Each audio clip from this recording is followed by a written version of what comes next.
कांग्रेस आज भले ही सबसे बुरे दौर से गुजर रही हो, लेकिन आगामी लोकसभा चुनाव के लिए वह माइक्रो मैनेजमेंट पर काम कर रही है।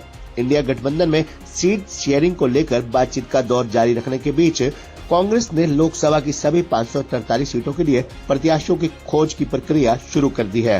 कांग्रेस की कोशिश है कि चुनाव की घोषणा से पहले चुनाव लड़ने वाले प्रमुख नेताओं की एक सूची जारी कर दी जाए। पहली बार देश भर में प्रत्येक लोकसभा सीट पर कांग्रेस द्वारा समन्वयक लगाए गए हैं। इन समन्वयकों को पूरी ताकत दी गई है। बूथ प्रबंधन से लेकर ब्लॉक, जिला और प्रत्याशियों के चयन में इनका अहम रोल रहेगा। यहाँ तक कि इन्हें अधिकार दिए गए हैं कि अगर इनके क्षेत्र में संगठन में कोई बदलाव करना है तो वह सिफारिश कर बदलाव करा सकते हैं। जिला अध्यक्ष तक बदलने का अधिकार इन्हें दिया गया है। पार्टी की तरफ से बकायदा 24 पेज की नोटबुक इन समन्वयकों को थमाई गई है, जिसमें उनके अधिकार बताए गए हैं। कांग्रेस अध्यक्ष मल्लिकार्जुन खड़गे पहली बार पार्टी में ये प्रयोग करने जा रहे हैं। खड़गे ने समन्वयकों के साथ बैठक कर सख्त हिदायत दी है कि वह अपनी अपनी संसदीय सीट के क्षेत्र में मतदान की गणना तक वहीं जमे रहेंगे।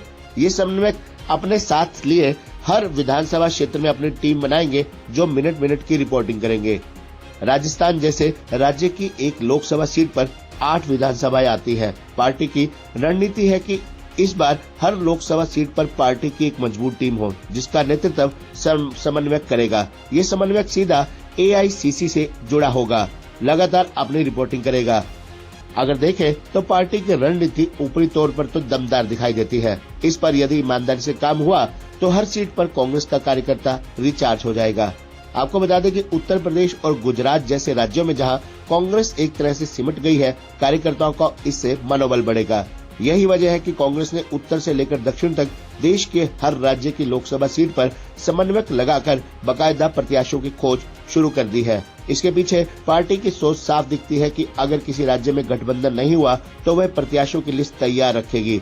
मतलब जैसे उत्तर प्रदेश में जो हालात नजर आ रहे हैं, उसमें गठबंधन को लेकर अड़चन आ सकती है। ये भी हो सकता है कि कांग्रेस को कुछ सीटों पर दोस्ताना मुकाबला भी लड़ना पड़ सकता है। ये स्थिति महाराष्ट्र, पश्चिम बंगाल, बिहार, तमिलनाडु जैसे राज्यों में आ सकती है। इसलिए कांग्रेस ने सभी लोकसभा सीटों पर प्रत्याशी तय करने की रणनीति अपनाई है। कुछ कांग्रेस नेताओं की माने तो कांग्रेस पार्टी और इंडिया गठबंधन इस बार आसानी से बहुमत का आंकड़ा पार कर लेगा। उनकी माने तो कांग्रेस पहले पर्यवेक्षक लगाती थी, जो घूमकर अपनी रिपोर्ट देते थे, जिसका कोई मतलब नहीं होता था। इस बार ये व्यवस्था खत्म कर जिम्मेदारी के साथ पूरी प्रक्रिया बनाई गई है। बाकायदा छानबीन समिति के 5 क्लस्टर बनाए गए हैं। एक के हिस्से में 5 से 6 राज्य रखे गए हैं।